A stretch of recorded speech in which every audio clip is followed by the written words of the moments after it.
Okay, നമ്മൾ ഇന്ന് പോകുന്നത് ചാപ്റ്റർ 4 ബിഹൈൻഡ് മൂവ്മെൻറ്റ്സ് എന്നുള്ള ചാപ്റ്ററിലെ വൺ വേർഡ് ക്വസ്റ്റ്യൻ ആൻസേഴ്സിലേക്കാണ് നമ്മൾ പോകുന്നത്. ഓക്കെ, എല്ലാവർക്കും കാര്യങ്ങൾ കൃത്യമായിട്ട് മനസ്സിലായെന്ന് തോന്നുന്നു. ഇന്ന് വൺ വേർഡ് സെക്ഷനിലാണ് നമ്മൾ ഡീൽ ചെയ്യാൻ പോകുന്നത്. ഓക്കെ, ഇനി അങ്ങോട്ടുള്ള വീഡിയോസ് വൺ വേർഡ് സെക്ഷൻ ആയിരിക്കും.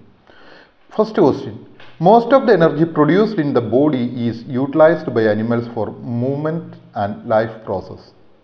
ഇവിടെ ചോദ്യം ഇങ്ങനെയായിരിക്കാം: what for the energy produced by the body of an animal is used എന്ന് ചോദിച്ചാൽ നിങ്ങൾ എഴുതുക മൂവ്മെൻറ്റ് ആൻഡ് ലൈഫ് പ്രോസസ്. അല്ലെങ്കിൽ ചിലപ്പോൾ നമുക്ക് ഇതായിട്ട് തരാമായിരിക്കും, ഫിൽ ഇൻ ദ ബ്ലാങ്ക്സ് എന്ന് പറഞ്ഞു തരാം. അവിടെ എങ്ങനെയാണ് ചെയ്യുന്നത്? ഏത് തരത്തിലാണ് ഒരു ജന്തുവിൻ്റെ അല്ലെങ്കിൽ ഒരു മൃഗത്തിൻ്റെ അല്ലെങ്കിൽ ഒരു ജീവിയുടെ ശരീരത്തിൽ ഉൽപ്പാദിപ്പിക്കപ്പെടുന്ന ഊർജം ഉപയോഗിക്കുന്നത് എന്നുള്ളതാണ് ചോദ്യം. അപ്പം അതെന്തിനൊക്കെയാണ് ഉപയോഗിക്കുന്നത്? അത് ഉപയോഗിക്കുന്ന മൂവ്മെൻറ്റ്സ്, ചലനത്തിനും അതുപോലെ തന്നെ ലൈഫ് പ്രോസസ്സ് അല്ലെങ്കിൽ ജീവൽ പ്രക്രിയകൾക്കും വേണ്ടിയാണ് ഉപയോഗിക്കുന്നത്. ഇനി രണ്ടാമത്തെ ചോദ്യം: animals require more energy compared to plants. അതായത് മൃഗങ്ങൾക്ക് സസ്യങ്ങളുമായിട്ട് താരതമ്യപ്പെടുത്തുമ്പോൾ കൂടുതൽ ഊർജം ആവശ്യമാണ്. അത് നമുക്കൊരു വൺ വേർഡായിട്ട് ചോദിക്കാം. Plants or the animals require more energy എന്ന് ചോദിച്ചു കഴിഞ്ഞാൽ നമ്മൾ എഴുതുക അനിമൽസ് എന്ന് എഴുതുക. ഓക്കെ, ഇനി നമുക്കിങ്ങനെ എഴുതാം: animals require more dash compared to plants എന്ന് ചോദിച്ചാൽ നമുക്ക് എഴുതാം. അവിടെ എഴുതാവുന്ന ഒരു ഉത്തരമാണ് എനർജി എന്ന് നമുക്ക് എഴുതാവുന്നതാണ്. ഓക്കെ, അല്ലെങ്കിൽ animals require more energy compared to എന്ന് കഴിഞ്ഞ് ഒരു ഗ്യാപ്പ് തന്നാൽ നമുക്ക് അവിടെ എഴുതാം.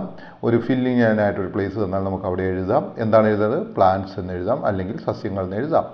ഓക്കെ, മൂന്നാമത്തെ ചോദ്യം: organisms have adopted various types of movements to meet their diverse needs. എന്ന് വെച്ച് കഴിഞ്ഞാൽ എന്താണ്? ജീവജാലങ്ങൾ അല്ലെങ്കിൽ ജീവനുള്ള വസ്തുക്കൾ പലതരത്തിലുള്ള ചലന മാതൃകകളെ അവയുടെ ജീവിതവുമായിട്ട് കൂട്ടിച്ചേർത്തിട്ടുണ്ട്. എന്തിനു വേണ്ടിയാണത്? അവയുടെ ജീവൽ പ്രക്രിയയുടെ എന്തിനാണ്? പ്രവർത്തനത്തിന് വേണ്ടിയാണ്. അത്രയും നിങ്ങൾക്ക് മനസ്സിലായെന്ന് തോന്നുന്നു. ഓക്കെ, അപ്പോൾ എന്താണ് അർത്ഥം? എന്താണ്? ഓർഗാനിസംസ് അതായത് ജീവജാലങ്ങൾ have adopted various movements to meet their diverse needs.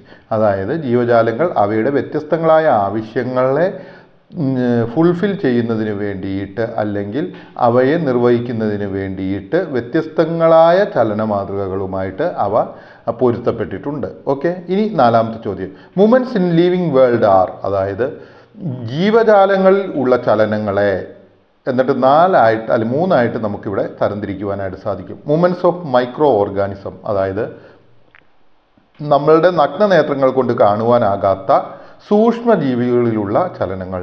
രണ്ടാമത്തേത് മൂവ്മെൻറ്റ്സ് ഓഫ് അനിമൽസ്, അതായത് ജന്തുക്കളിൽ ഉള്ള ചലനം. മൂന്നാമതായിട്ട് നമുക്ക് കാണാൻ സാധിക്കുന്നത് മൂവ്മെൻറ്റ്സ് ഓഫ് പ്ലാന്റ്സ്, അതായത് സസ്യങ്ങളിൽ ഉള്ള ചലനം. അപ്പോൾ which are the types of movements in living world എന്ന് ചോദിച്ചു കഴിഞ്ഞാൽ നമുക്ക് എഴുതാം മൂവ്മെൻറ്റ്സ് ഓഫ് മൈക്രോ ഓർഗാനിസം, അതായത് നഗ്നനേത്രങ്ങൾ കൊണ്ട് കാണാൻ സാധിക്കാത്തത്. മൂവ്മെൻറ്റ്സ് ഓഫ് അനിമൽസ് എന്ന് വെച്ച് കഴിഞ്ഞാൽ ജന്തുക്കളുടെ ചലനം. അതുപോലെ തന്നെ മൂവ്മെൻറ്റ്സ് ഓഫ് പ്ലാന്റ്സ് അല്ലെങ്കിൽ സസ്യങ്ങളുടെ ചലനം. ഓക്കെ, ഇനി അഞ്ചാമത്തെ ചോദ്യം: movements using flagella is in bacteria. അപ്പം ഇവിടെ ഒരു ചോദ്യം ചോദിക്കാം: with what the bacteria makes its movement എന്നൊരു ചോദ്യം ചോദിച്ചു കഴിഞ്ഞാൽ, അതായത് എന്തുകൊണ്ടാണ് ബാക്ടീരിയ അവയുടെ ചലനം നടത്തുന്നത് എന്ന് ചോദിച്ചു കഴിഞ്ഞാൽ നമ്മൾക്ക് പറയേണ്ട ആൻസർ എന്താണെന്ന് ചോദിച്ചാൽ ഫ്ലജെല്ലം ഉപയോഗിച്ചാണ് ബാക്ടീരിയ അവയുടെ ചലനം നടത്തുന്നത്. സോ നമുക്കിങ്ങനെ എഴുതാം: movements using dash is in bacteria എന്ന് ചോദിച്ചാൽ ഫ്ലജെല്ലം എന്ന് എഴുതാം. അല്ലെങ്കിൽ movements using flagellum is in dash എന്നല്ലെങ്കിൽ ഫിൽ എന്ന് പറഞ്ഞു കഴിഞ്ഞാൽ അവിടെ എഴുതാം ബാക്ടീരിയ എന്ന് എഴുതാവുന്നതാണ്. ഇനി ആറാമത്തെ ചോദ്യം: movements using pseudopodia is in amoeba. അതായത് അമീബയുടെ ചലനം നടക്കുന്നത് സ്യൂഡോപോഡിയ ഉപയോഗിച്ചാണ് എന്നാണ് പറഞ്ഞിരിക്കുന്നത്. അപ്പോൾ നമുക്ക് വിത്ത് what the amoeba makes its movement എന്ന് ചോദിച്ചാൽ നമുക്ക് എഴുതാം എങ്ങനെയാണ് അമീബ അവയുടെ ചലനം നടത്തുന്നതെന്ന് ചോദിച്ചാൽ സ്യൂഡോപോഡിയ ഉപയോഗിച്ചാണെന്ന് എഴുതാം. ഇനി ഫിൽ ഇൻ ദ ബ്ലാങ്ക്സ് എന്ന് പറഞ്ഞ് എഴുതാം: movements using dash is in amoeba, അല്ലെങ്കിൽ ആ ഫില്ല് ചെയ്യേണ്ട ഭാഗത്താണെങ്കിൽ സ്യൂഡോപോഡിയ എന്ന് പറയാം. അല്ലെങ്കിൽ pseudopodia is used in dash for movements എന്നുള്ളൊരു ചോദ്യമാണ് ചോദിക്കുന്നതെങ്കിൽ അമീബ എന്ന് എഴുതാവുന്നതാണ്. അതും മനസ്സിലായെന്ന് വിചാരിക്കുന്നു. ഇനി നമ്മൾ പോകുന്നത് ഏഴാമത്തെ ചോദ്യത്തിലേക്കാണ്. Movements using cilia is paramecium എന്ന് പറയുന്നു. അതായത് എന്താണ്, പാരാമീസിയത്തിൻ്റെ ചലനത്തിന് ഉപയോഗിക്കുന്നത് സീലിയ ആണ് എന്നുള്ളതാണ്. നിങ്ങൾക്ക് മനസ്സിലായെന്ന് വിചാരിക്കുന്നു. അപ്പോൾ അവിടുത്തെ ചോദ്യം എന്താണ്, സീലിയ ഉപയോഗിക്കുന്ന ജീവി ഏത് എന്ന് ചോദിച്ചു കഴിഞ്ഞാൽ എന്തു പറയും, പാരാമീസിയം ആണ് സീലിയ ഉപയോഗിക്കുന്ന ജീവി. Which organism uses paramecium for its movements എന്നുള്ളൊരു ചോദ്യമാണെങ്കിൽ നമ്മൾ പറയുക എന്താണ്, ഈ പാരാമീസിയത്തിൽ ഉള്ള ചലനത്തിന് ഉപയോഗിക്കുന്ന മാർഗം ഏത് എന്ന് ചോദിച്ചാൽ നമ്മൾ പറയുക സീലിയ എന്ന് പറയുക. ഓക്കെ, ഐ സപ്പോസ് ആ ഭാഗം നിങ്ങൾക്ക് മനസ്സിലായെന്ന് തോന്നുന്നു. ഇനി നമ്മൾ 8ാമത്തെ ചോദ്യത്തിലേക്കാണ് പോകുന്നത്. Examples of diversity of movements in various micro organism. അതായത് വ്യത്യസ്തങ്ങളായ ജീവജാലങ്ങളിലുള്ള ചലനത്തിൻ്റെ ഉദാഹരണം എന്നാണ് പറഞ്ഞിരിക്കുന്നത്. Movements in bacteria takes place by using flagella. അതായത് ബാക്ടീരിയയിൽ ചലനം നടക്കുന്ന എങ്ങനെയാണ്, ഫ്ലജെല്ല ഉപയോഗിച്ചാണ്. How does movements takes place in bacteria എന്നൊരു ചോദ്യമാണെങ്കിൽ ബൈ യൂസിങ് ഫ്ലജെല്ല എന്ന് നമ്മൾ എഴുതുക. അതായത് എങ്ങനെയാണ് ബാക്ടീരിയയിൽ ചലനം നടക്കുന്നതെന്ന് ചോദിച്ചാൽ ഫ്ലജെല്ല ഉപയോഗിച്ചാണ് എന്ന് നമ്മൾ എഴുതേണ്ടതാണ്. ഓക്കെ, ഇനി B, movements in amoeba takes place by using pseudopodia. അതായത് how with what movements in amoeba takes place എന്ന് ചോദിച്ചു കഴിഞ്ഞാൽ നമുക്ക് എഴുതാവുന്നതാണ് സ്യൂഡോപോഡിയ എന്ന് എഴുതാവുന്നതാണ്. ഇനി movements in amoeba takes place by using dash അല്ലെങ്കിൽ അവിടെ ഫില്ല് എന്ന് പറഞ്ഞു കഴിഞ്ഞാൽ നമുക്ക് എഴുതാവുന്നതാണ് സ്യൂഡോപോഡിയ എന്ന് എഴുതാവുന്നതാണ്. ഇനി C, movements in cilia takes place by using paramecium. അതായത് പാരാമീസിയത്തിൽ ചലനങ്ങൾ നടക്കുന്നത് എങ്ങനെയാണ്, സീലിയ ഉപയോഗിച്ചാണ്. Okay, with what the movements takes place in paramecium എന്ന് ചോദിച്ചാൽ വിത്ത് സീലിയ എന്ന് നമുക്ക് എഴുതാവുന്നതാണ്. ഇനി 9ാമത്തെ ചോദ്യം, in animals movements refers to change in part of the body. അതായത് മൃഗങ്ങളിൽ ചലനം എന്നതുകൊണ്ട് ഉദ്ദേശിക്കുന്ന എന്താണ്, ഒന്ന് change in the part of the body, അതായത് ശരീരത്തിൻ്റെ പാർട്ട് ഏതെങ്കിലും ഒരു ഭാഗത്തിൻ്റെ ചലനത്തിന് മൃഗങ്ങളിൽ ചലനം എന്ന് പറയാം. അല്ലെങ്കിൽ പൊസിഷൻ ഓഫ് ദ ബോഡി, ആ ശരീരം ഇരിക്കുന്ന സ്ഥലത്ത് നിന്ന് മറ്റൊരു സ്ഥലത്തേക്ക് മാറുന്നതിനെയും നമുക്ക് എന്ത് പറയാം, ചലനം എന്ന് പറയാം. വിത്ത് റെസ്പെക്ട് ടു സറൗണ്ടിങ്, ചുറ്റുപാടുകളെ അപേക്ഷിച്ച് അവയുടെ ശരീരത്തിൻ്റെ ഭാഗങ്ങൾ മാറുകയോ, അതായത് പാർട്ട് ഓഫ് ദ ബോഡി അല്ലെങ്കിൽ പൊസിഷൻ ഓഫ് ദ ബോഡി, ബോഡിക്ക് സ്ഥാനചലനം സംഭവിക്കുകയോ ചെയ്താൽ എന്തു പറയാം, അതിനെ നമുക്ക് എന്തു പറയാനായിട്ട് സാധിക്കും, അതിനെ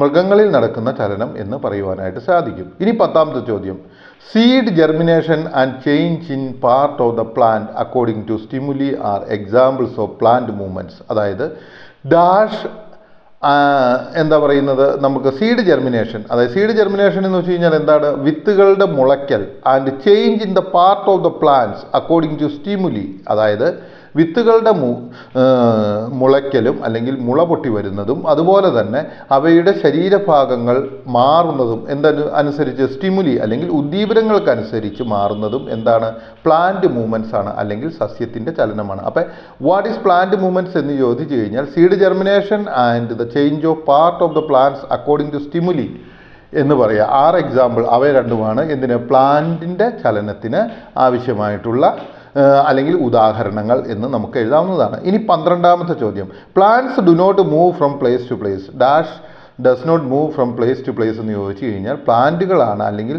സസ്യങ്ങളാണ് ഒരു സ്ഥലത്ത് നിന്ന് മറ്റൊരു സ്ഥലത്തേക്ക് മാറാതിരിക്കുന്നത്. ഇനി 13ാമത്തെ ചോദ്യം, the common movements scene in all organisms are the movements of substances through. അതായത് സാധാരണയായി എല്ലാ ജീവജാലങ്ങളിലും കാണപ്പെടുന്ന ചലനങ്ങൾ ഏതെല്ലാമാണെന്ന് ചോദിച്ചാൽ മൂവ്മെൻറ്റ്സ് ഓഫ് സബ്സ്റ്റൻസ്, പദാർത്ഥങ്ങളുടെ ചലനം ത്രൂ, അതായത് ഏതെല്ലാം മാർഗത്തിലൂടെയാണ്, ഓസ്മോസിസിലൂടെ, ഡിഫ്യൂഷനിലൂടെ, ആക്റ്റീവ് ട്രാൻസ്പോർട്ടിലൂടെ, transport of gases and nutrients, അതുപോലെ തന്നെ എക്സ്പെൽഷൻ ഓഫ് വേസ്റ്റ്. ഇത്തരം ചലനങ്ങളാണ് സാധാരണയായിട്ട് എല്ലാ ജീവജാലങ്ങളിലും കാണപ്പെടുന്നത്. ഇനി 14ാമത്തെ ചോദ്യം, movements found in plants and movements of substances through, അതായത് പ്ലാന്റുകളിൽ സസ്യങ്ങളിൽ സാധാരണയായി കാണപ്പെടുന്ന ചലനങ്ങൾ ഏതെല്ലാമാണ്, മോളി പറഞ്ഞത് തന്നെ, അതായത് ഓസ്മോസിസ് ആണ്. ഓസ്മോസിസ് എന്താണ് പ്രീവിയസ് വീഡിയോയിൽ എക്സ്പ്ലെയിൻ ചെയ്തിട്ടുണ്ട്. ഡിഫ്യൂഷൻ ആണ്, അതെന്താണെന്ന് എക്സ്പ്ലെയിൻ ചെയ്തിട്ടുണ്ട്. ആക്റ്റീവ് ട്രാൻസ്പോർട്ടേഷൻ ഉണ്ട്, അതുപോലെ തന്നെ transport of gases and nutrient, അതായത് വ്യത്യസ്തങ്ങളായ വാതകങ്ങളും പോഷകങ്ങളുടെയും ട്രാൻസ്പോർട്ട് ഉണ്ട്. അതുപോലെ തന്നെ എക്സ്പെൽഷൻ ഓഫ് വേസ്റ്റ്, അതായത് വേസ്റ്റ് പദാർത്ഥങ്ങളെ പുറന്തള്ളുന്നതാണ്. ഇവയെല്ലാമാണ് സാധാരണ കാണപ്പെടുന്ന ചലനങ്ങൾ. ഇനി 15ാമത്തെ ചോദ്യം, the movement of sperm, peristalsis and heart beat, circulation of blood, walking, running etcetera are എന്താണ് is examples of movements in animals. അതായത് മൃഗങ്ങളിലുള്ള ചലനങ്ങൾക്ക് ഉദാഹരണങ്ങൾ ഏതെല്ലാമാണ് എന്ന് ചോദിച്ചാൽ which are the movements we see in animals എന്ന് ചോദിച്ചാൽ മൂവ്മെൻറ്റ്സ് ഓഫ് സ്പേം എന്ന് വെച്ച് കഴിഞ്ഞാൽ നിങ്ങൾക്കറിയാം അതായത് ബീജത്തിൻ്റെ ചലനം. അതുപോലെ തന്നെ പെരിസ്റ്റാൾസിസ്, അതായത് പെരിസ്റ്റാൾസിസ് എന്ന് വെച്ച് കഴിഞ്ഞാൽ എന്താണെന്ന് നിങ്ങൾക്കറിയാം, ദഹനവ്യവസ്ഥയിലുള്ള ഒരു പ്രവർത്തനമാണ്, അത് എന്താണെന്ന് പറഞ്ഞിട്ടുണ്ട്. ആൻഡ് ഹാർട്ട് ബീറ്റ്, അത് നിങ്ങൾക്കറിയാം എന്താണെന്ന്. സർക്കുലേഷൻ ഓഫ് ബ്ലഡ് എന്താണെന്ന് നിങ്ങൾക്കറിയാം. വാക്കിംഗ്, റണ്ണിങ്, ജമ്പിങ്, ഇതെല്ലാം അവിടെ തന്നെ കാണപ്പെടുന്ന ഒരു ചലനമാണ്. ഓക്കെ, എന്തിലുള്ളത്? അനിമൽസിലുള്ളത്, മൃഗങ്ങളിലുള്ളത്. ഇനി 16ാമത്തെ ചോദ്യം, other movements found in animals which we cannot see are the movements of substances through osmosis. അതായത് നമുക്ക് കാണുവാൻ സാധിക്കാതെ ജീവജാലങ്ങളിൽ ഉണ്ടാകുന്ന ചലനങ്ങൾ ഏതെല്ലാമാണ്? ഒന്ന് ഓസ്മോസിസ്, രണ്ടാമത്തേത് ഡിഫ്യൂഷൻ, മൂന്നാമത്തേത് ആക്റ്റീവ് ട്രാൻസ്പോർട്ട്, നാലാമത്തേത് transport of gases and nutrients. പിന്നെ നമുക്ക് എഴുതാം എക്സ്പൾഷൻ ഓഫ് വേസ്റ്റ്, ഇവയെല്ലാം നമുക്ക് എഴുതാവുന്നതാണ്. ഇനി 17ാമത്തെ ചോദ്യം, common movements of all living beings are the movements of, അതായത് എല്ലാ ജീവജാലങ്ങളിലും കാണപ്പെടുന്ന ചലനങ്ങൾ ഏതെല്ലാമാണ്? Okay, osmosis, diffusion, active transport of gases and nutrients, expulsion of waste, ഇവയെല്ലാമാണ് എല്ലാ ജീവജാലങ്ങളിലും കാണപ്പെടുന്ന ചലനങ്ങൾ. എനിക്ക് തോന്നുന്നു ഈ പാഠഭാഗം നിങ്ങൾക്ക് മനസ്സിലായെന്ന് തോന്നുന്നു. ഇത് വൺ വേർഡ് ആയിട്ട് ചോദിക്കുവാൻ ഒത്തിരി പോസിബിലിറ്റീസ് ഉള്ളതാണ്. അതുപോലെ തന്നെ ഒരു സെൻറ്റൻസിൽ ആൻസർ എഴുതാനായിട്ട് ചോദിക്കാവുന്നതാണ്. അതുകൊണ്ട് ഇത് നിങ്ങളെല്ലാവരും പഠിക്കണമെന്ന് ഞാൻ നിങ്ങളോട് എല്ലാവരോടും പ്രത്യേകമായിട്ട് ഓർമ്മിപ്പിക്കുന്നു. ഇനി നമുക്ക് അടുത്ത വീഡിയോയിലേക്ക് പോകാം.